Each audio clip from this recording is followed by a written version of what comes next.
Okay, we're going to go ahead and get started. We will be out of here by 6:20, which means we have 15 minutes in here, and then we will break up into our groups. I'll remind you again which groups we have some. We're moving around a little bit tonight, and so based on just group size, and so I'll let you know what we're going to do for that. Let me pray, and then we'll work through our material for tonight. God, we're thankful for this time that we have together to study your word, but even more than that, to have spiritual conversations with our brothers and sisters. And I pray for that time specifically that you would work through our conversations to bring us closer to one another, closer to truth, and closer to you. And so, God, work powerfully tonight through our groups. In Jesus' name, amen. So if you weren't here Sunday, we talked about David and Goliath, which is a story that most of us know, but we tried to dive into it, and we're gonna stay in 1 Samuel 17 tonight, and then next week we'll move into 1 Samuel 18 through 20. And so if you want to read ahead, next Wednesday night we're going to look at 18 through 20, and then not this Sunday because I'll be gone, but next Sunday we'll also be in 18 through 20, but just taking a different path. But there's just some stuff in 1 Samuel 17 that as you study it, that some people will write about and talk about that we didn't get to talk about during the sermon, and so I wanted to mention it. I do think that the main message and thrust of the story is what we addressed on Sunday, but I did want to bring in some other thoughts. A lot of the conversation that will happen in your groups will center around the sermon. And so again, let me just recap real quickly what was said Sunday, that word champion means man in the middle, and probably because he was a champion fighter, Goliath was the Philistine champion, and as he goes out every day and challenges Israel doesn't have their man in the middle until David gets there. And David is willing to step in and to fight on behalf of God, and then God fights on behalf of David as he does that. And so it's a picture of his faith. We see David's faith in God. He recognizes all along the way that this is not his fight, and that it's not about how strong he is or how skilled he is. It is about his faith that God's going to show up for him. And really, I heard one time that we should be living that way. I love this, that we should live in such a way that if God doesn't show up, we're in trouble. And David certainly did that. And sometimes I think we try to insulate our lives so much and protect ourselves so much that if God doesn't show up, we're going to be okay. And faith is stepping out in a way and saying, hey, if God doesn't show up, I'm going to have some real problems. And David experienced that and modeled that for us. But there's also some interesting things. So there's a group of scholars and theologians that talk about this being David's test. We talked about a little bit Sunday about how 40 days is a sign that this is going to be a test, this is going to be a trial. It's a trial for Israel, but also it points to maybe a test for David. And one of the reasons that some scholars say that is because there's references to snake. The best reference to the snake in 1 Samuel 17 is the scale armor that Goliath is wearing. When it talks about his armor, it uses merely the word scales. Like he's wearing scales. And but then other scholars will also point to the word that bronze that's repeated again and again and again. If you remember in the teaching that I did online, if you watch that, the way that the Hebrew language is written is there are no vowels. There are no vowels, only consonants. And oftentimes, this is at least what scholar says. Let me say this. I don't know Hebrew. I am not a Hebrew scholar. And so I have to rely on others for that. But some people argue that, some Hebrew scholars argue that there are writers that will use the words that share the consonant structure. Okay, so the words bed and bad would share consonant structure in English, right? If you take out the vowels, they're going to be the same.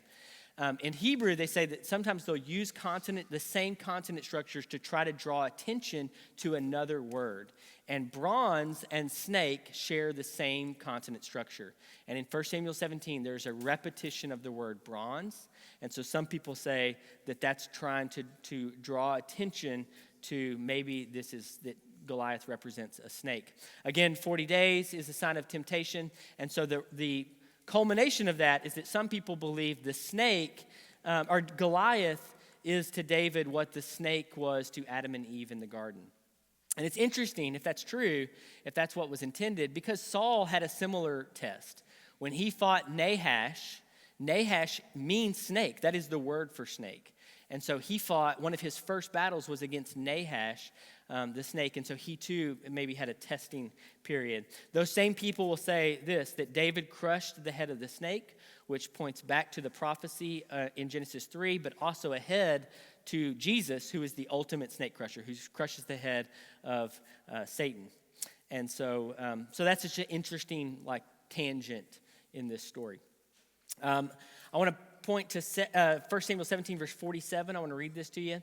All those gathered, this is David saying this, says, all those gathered here will know that it is not by sword or spear that the Lord saves. And this is interesting and a little bit ironic because almost every time that we see Saul after this, or let me say this, often when we see Saul after this, he's got a spear in hand.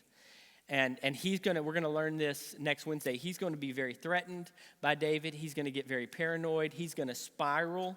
And he often has a spear in hand. He often tries to use it. And so this verse that says, hey, it's not by sword or spear that one will triumph, right?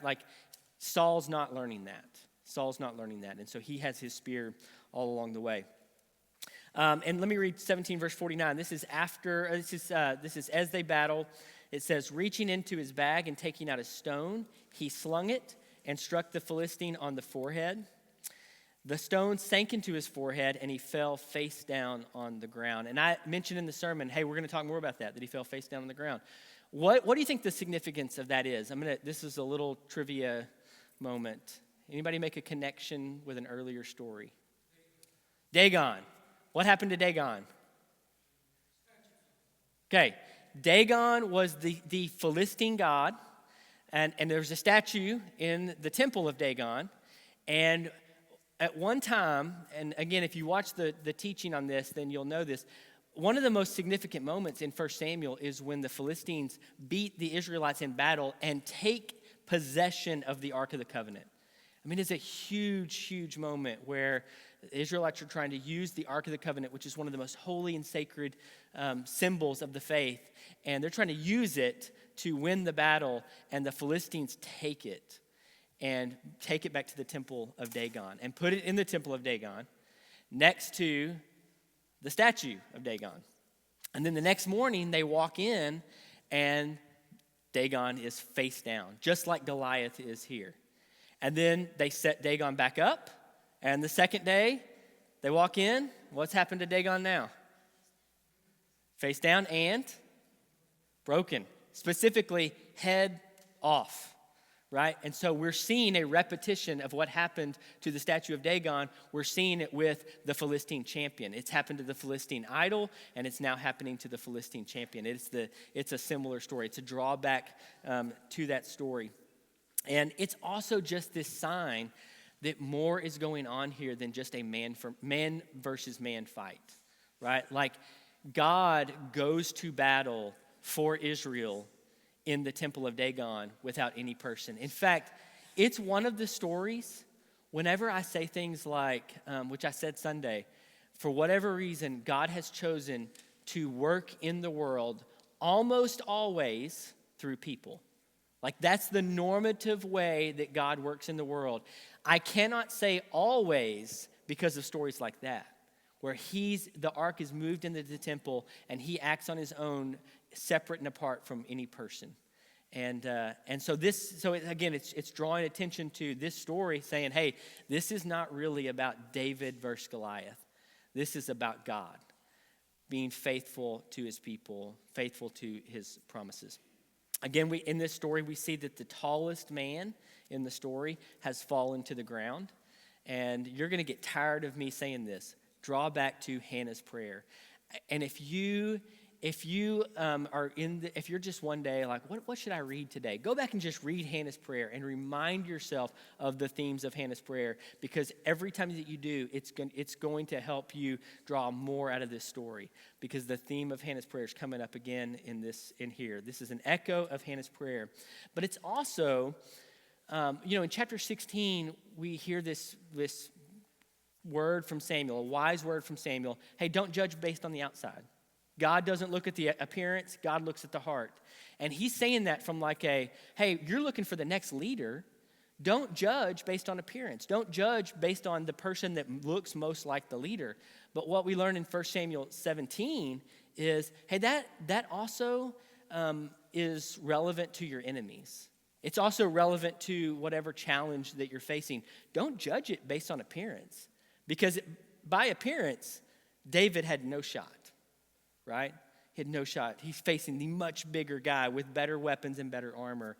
Don't judge by appearances your enemies either.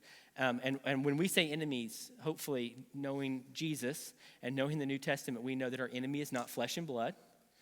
Our enemies are the powers and spiritual powers that are in this world who are wreaking havoc in our lives and in the world around us, right? It's not people, it's spiritual powers. But don't judge your challenges and your enemies based on the appearance, right? We look to God for that. I didn't finish the chapter. We only went up through chapter 53, so I want to tell you the rest of the chapter. David takes the head of Goliath with him, which is a little strange to us in the modern world, that he would carry around this head for however long he carries it around. And at some point, he takes it to Jerusalem, which is there's no city named Jerusalem at the time that David killed Goliath. There is at the time that this was written. Thomas and I were talking about this just before, that there was no city named Jerusalem when David killed Goliath. There was a city where Jerusalem ended up being, but it wasn't even an Israelite city. It was a Jebusite city. And so there is lots of debate over when this head got taken to Jerusalem. I'll tell you what I tend to think is that probably David stored Goliath's head somewhere and let it sit.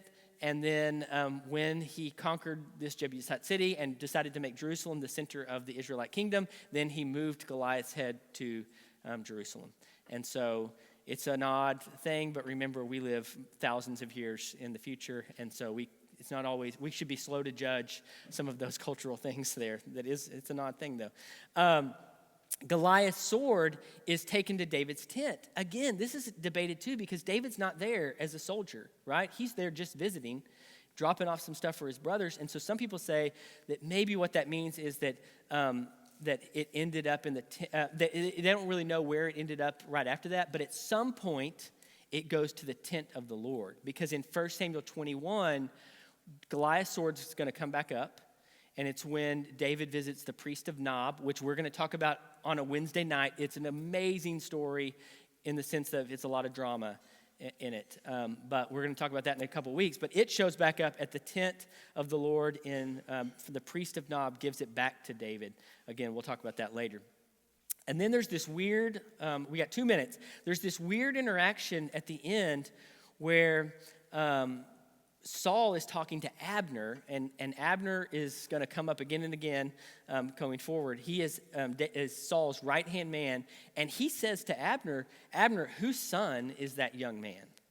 Which is strange to us, because David has spent time with Saul, and in fact, Saul has sent word to Jesse saying, hey, let your son come back, come here. Let your son spend more time here. He has sent word to Jesse for that. And the king says, find out whose son this young man is, because Abner says, I don't know. And as soon as David returned from killing the Philistine, Abner took him and brought him before Saul, with David still holding onto the Philistine's head. Whose son are you, young man? Saul asked.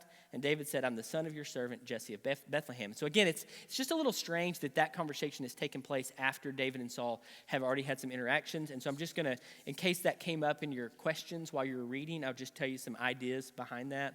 Some people think that maybe Saul just didn't pay attention. He's not up there with him, right?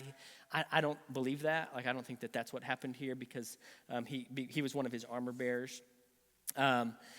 I think that the reason he's asking the question is because he's promised that his family won't have to pay taxes, and so he's trying to figure out who the father is. And I think it's most likely that there's some chronology off, as Saul had with this 1 Samuel 16 and 1 Samuel 17, that there's just some timing that's off in this story, that there's some overlap in 1 Samuel 16 and 1 Samuel 17. And so this may be even before David had spent much time in his palace playing the lyre for him. Okay, so that's what I think. But again, it's just a guess. I did read this one quote that I want to read to you because I thought it was really good. There's Abner and Saul who are talking about David, and they're like, who is this guy? And who's his dad? We don't know who this guy is. And somebody wrote, neither Abner, who conducts David into Saul's tent, nor Saul could have ever thought, someday this is the one that will write my death lament, which is what's going to happen. He's going to write the death lament for both Saul and for Abner. And in that moment, they've got no idea who he is. And it's just kind of a cool picture of what God is up to in that. Okay.